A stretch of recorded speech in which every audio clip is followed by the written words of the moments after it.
আজকে আপনারা যারা এখানে উপস্থিত হয়েছেন, রাজ্য, দেশ এবং দেশের গণ্ডি বাইরে বিদেশ অবধি মানুষ যা চাইছেন, অর্থাৎ অপরাধীদের শাস্তি, সেই শাস্তির ক্ষেত্রে এই অপরাধীদের যারা আড়াল করবার চেষ্টা করছেন, আজকে এই মঞ্চ থেকে আমরা একটা সুখবর দিতে চাই যে এই মুহূর্তে আমরা খবর পেলাম একজন শয়তানের মস্তিষ্ক নিয়ে এক ডাক্তার, যিনি এই পুরো ঘটনার অন্যতম উপাদান হিসাবে কাজ করেছেন, সেই সন্দীপ ঘোষকে কিছুক্ষণ আগে সিবিআই গ্রেপ্তার করেছে এবং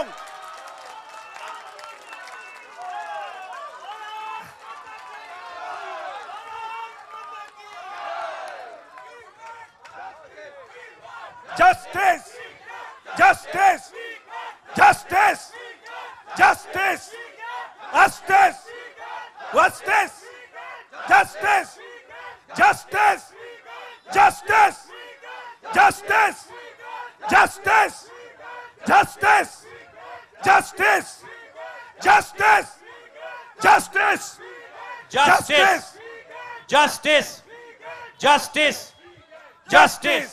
আমরা শুধু এইটুকু বলবো, জয় সন্দীপ ঘোষ শুধু নয়, আমরা আমাদের এই ধর্ণা থেকে একথা ঘোষণা করেছি, যারা অপরাধ করেছে শুধু তাদের নয়, যারা অপরাধীদেরকে আড়াল করেছে এই লড়াইয়ে তাদেরকেও আমরা আদালতে নিয়ে আসব, তাদেরও বিচার নিশ্চিতভাবে ন্যায় সংহিতার মধ্যে দিয়ে হবে।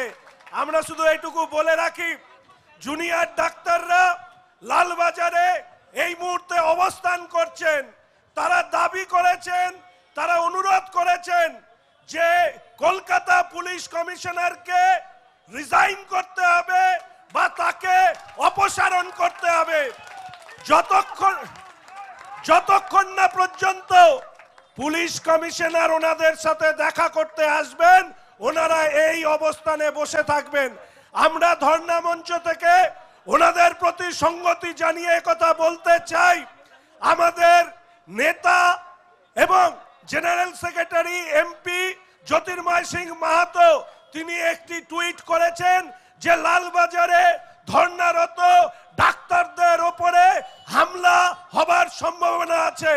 আমরা এই মঞ্চ থেকে এই রাজ্যের সরকার, এই পুলিশকে হুঁশিয়ারি দিয়ে দিতে চাই, যদি ডাক্তারদের উপরে একটা হামলা আজকে হয় তাহলে আগামী দিনের সূর্য দেখার ক্ষেত্রে প্রতিবন্ধকতা তৈরি আমরা করব। আমরা শুধু এইটুকু বলতে চাই, আইনের শাসন মেনে চলুন, আপনারা সংবিধান ন্যায় সংহিতা মেনে চলুন। কোন কালীঘাটের আইন দিয়ে পশ্চিমবঙ্গ চালাতে দেব না, কোন কালীঘাটের আইন দিয়ে পশ্চিমবঙ্গ চালাতে দেব না। তৃণমূলকে বলে দিই, এখানে প্রাক্তন বিচারপতি অভিজিৎ বাবু আছেন, উনি একসময় একটি কথা বলেছিলেন, একদম ঢাক এবং ঢাকি একসাথে বিসর্জন দিয়ে দেব, একসাথে বিসর্জন দিয়ে দেব। এই লক্ষ্যে আমাদের যে লড়াই, সেই লড়াইয়ে আপনারা পাশে থাকবেন এই আশা করি। ভারত মাতা কে জয়।